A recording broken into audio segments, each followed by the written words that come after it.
வணக்கம் நண்பர்களே. இன்னைக்கு வீடியோவில் West Bengal eastern side of இந்தியாவில் இருந்தாலும் ஏன் வெஸ்ட் பெங்கால் என்று அழைக்கப்படுங்கிறத பற்றி பார்க்கலாம். 1911 டிசம்பர் 12 வரைக்கும் இந்தியாவோட கேபிட்டல் எதுன்னு கேட்டால் நம்ம எல்லோரும் கொல்கத்தான்னு தான் சொல்லணும்.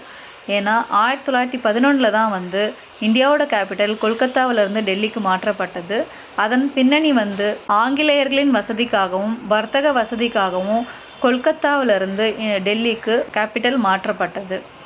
1947 சுதந்திரத்தின் போது மவுண்ட் பேட்டன் ஒரு பிளான் கொண்டு வந்தார். அந்த பிளான் பேர் 3rd ஜூன் பிளான், இல்லைனா மவுண்ட் பேட்டன் பிளான் அழைக்கப்படுது.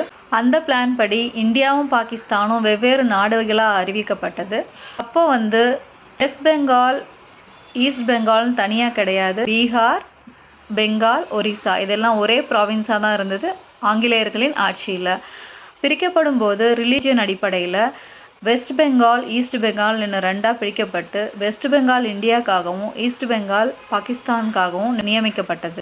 இப்படி இருக்கும்போது 1971 ஈஸ்ட் பாகிஸ்தானுக்கும் வெஸ்ட் பாகிஸ்தானுக்கும் டிஃப்ரென்சஸ், அதாவது ஆட்சியின் பேரில் உள்ள டிஃப்ரென்சஸ்னால ஈஸ்ட் பாகிஸ்தானுக்கும் வெஸ்ட் பாகிஸ்தானுக்கும் வார் ஏற்பட்டது.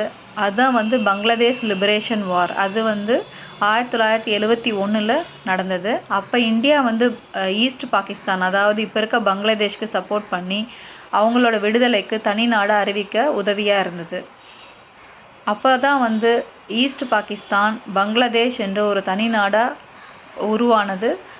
அதுக்கு பீப்புள் ரிப்பப்ளிக் ஆஃப் பங்களாதேஷ்னு இன்னொரு பேரும் அஃபிஷியலாக இருக்குது. ஸோ அதனால தான் வெஸ்ட் பெங்கால் இந்தியாவுக்கு கொடுக்கப்பட்டதுனால தான் அது ஈஸ்டர்ன் சைட் ஆஃப் இந்தியாவில் இருந்தாலும் அது வெஸ்ட் பெங்கால்னு அப்போ இருந்தே அழைக்கப்படுது.